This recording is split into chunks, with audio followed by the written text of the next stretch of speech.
Kim Shepard again. This is video 11H. We're going to continue with some more things with probability. Okay, we've looked at the multiplication rule for independent events, and it would be nice if every pair of events were independent. But in reality, there's lots of events that are dependent. We saw in the previous video being male and being a nursing student, or are you a nursing student, those events were dependent. So we need a multiplication rule to accommodate situations where our events are dependent, where they're not independent. So we have this rule 8 called the multiplication rule for dependent events. Turns out this multiplication rule will work for any events. So if we would like to know the probability of event A and B, if we knew they were independent, we took the probability of A times the probability of B. If we don't know whether or not they're independent, we can take the probability of A and multiply by the probability of B given A. It also holds true that you could take the probability of B and multiply by the probability of A given B. Either one of these will work. Now, it looks like a new formula. This is nothing new, and this actually will work whether your events are independent or not. But all this is it's that conditional probability formula just solved for the likelihood of A and B. Last time we looked at the probability of B given A. That was the likelihood of A and B divided by the likelihood of the event that was given. If you take this conditional probability formula, multiply both sides by the probability of A, look at that, that's what you get. So this is really not a new rule or something that we've all of a sudden made up. This is just an application of that conditional probability formula. All right, so what happens if your events are independent? Turns out that if your events are independent, remember what this rule looked like when you had independent events? This was the probability of A times the probability of B.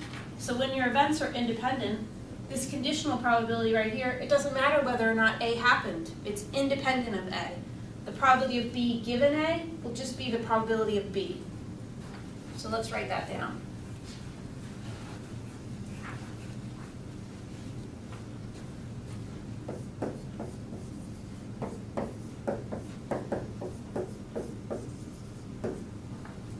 So if you want to know if your events are independent, figure out the conditional probability. If that's the same as the probability without the condition, then that event doesn't matter. Your events are independent. So we're saying that A has no effect on B.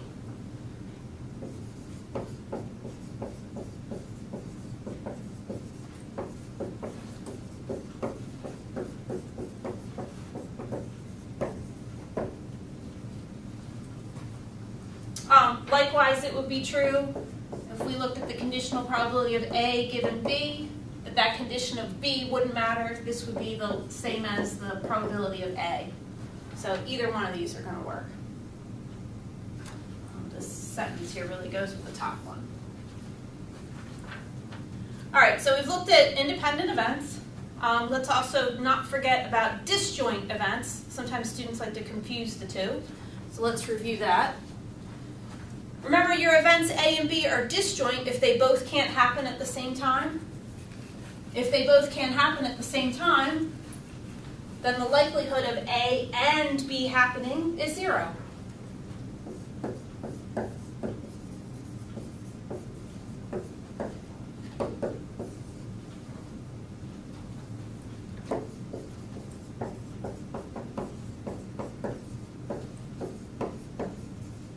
A and B can't both occur. We can't have 24 students present in class, and at the same time, the attendance in the class is exactly 19 students. It's one or the other. Those events are disjoint. All right, to summarize some things in some words here.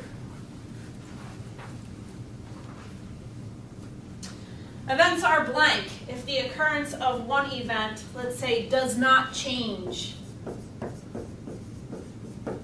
the probability of the next event. If one event doesn't change the likelihood of the next event, that's what we call independent events.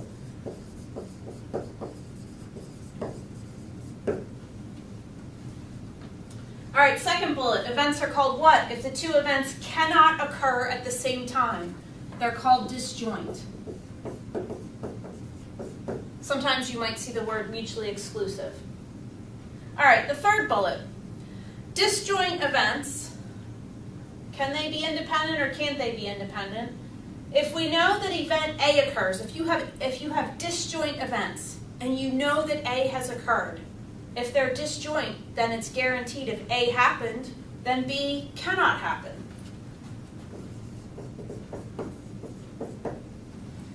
And since knowing something about the likelihood of A affects the likelihood of B, when you have disjoint events, they will automatically be dependent. They cannot be independent. So disjoint events are dependent. Once you know the likelihood of A, if A has happened, then you know that B won't happen. Or if you know that A has not happened, then you know that B will happen. All right, let's look at a few problems. First example, we know that the probability when you flip a coin of getting heads is 0.5. What's the probability that we get heads on the second flip if when you flipped it the first time, you also got heads? So you flip it the first time, it was heads. Now what's the likelihood on the second flip of the coin that you get heads? Flips of a coin, what happens on one flip, does not affect what happens on the next flip. So flips are independent.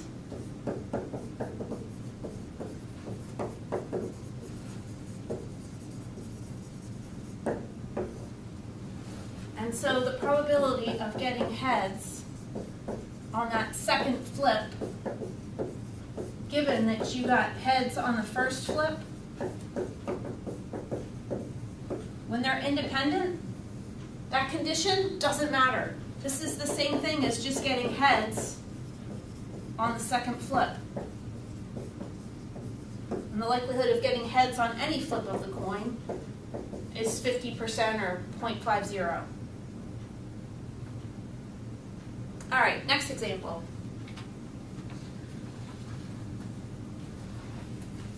We know that the probability of being a female at a certain college is 0.62, and also the probability of being an engineering major given that the student is female is 0.03. What is the probability a randomly selected student is a female engineering major? So first, let's write this in words. Female engineering major, we're looking for the probability that student's female and they're an engineering major.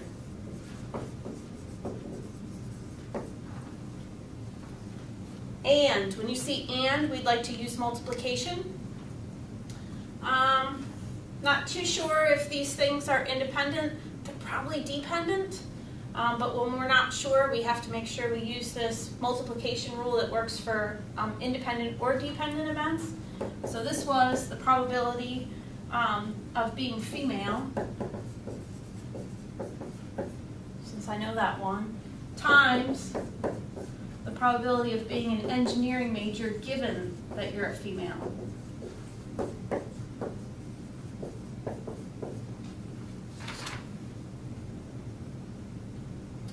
You just had this on the previous page. This was Rule 8, the multiplication rule for dependent events.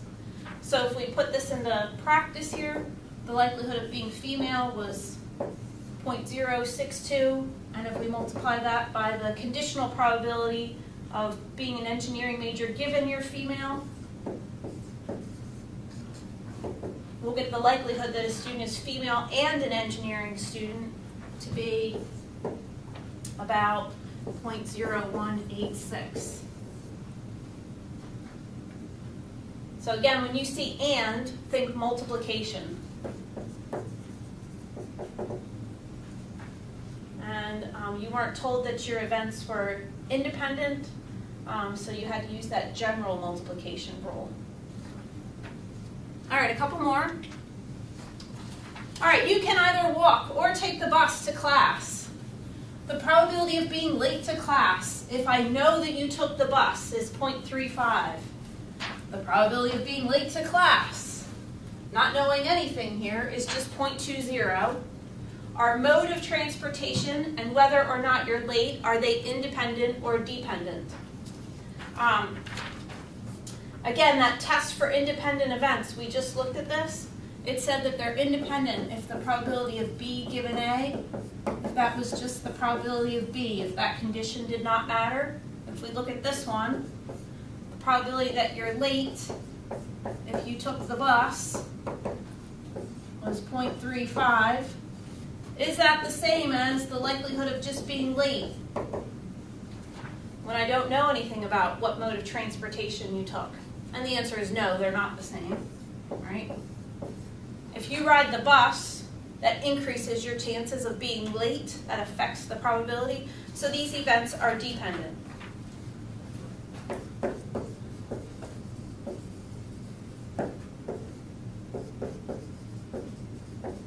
You are more likely to be late if you took the bus.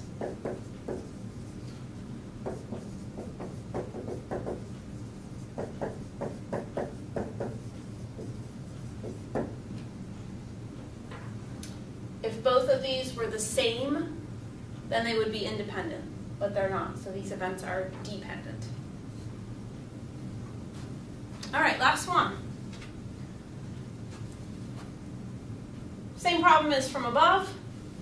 If the probability of being late given you took the bus is still 0.35, and we know the probability that you took the bus, that was 0.5, on any random day, what is the probability that you were late to class and took the bus?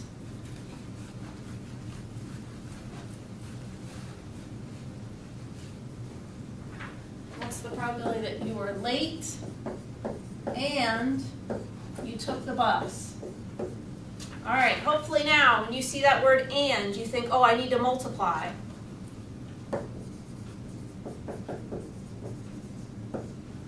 I need to multiply. These events are not independent, so I can't just take the likelihood of being late times the likelihood of taking the bus.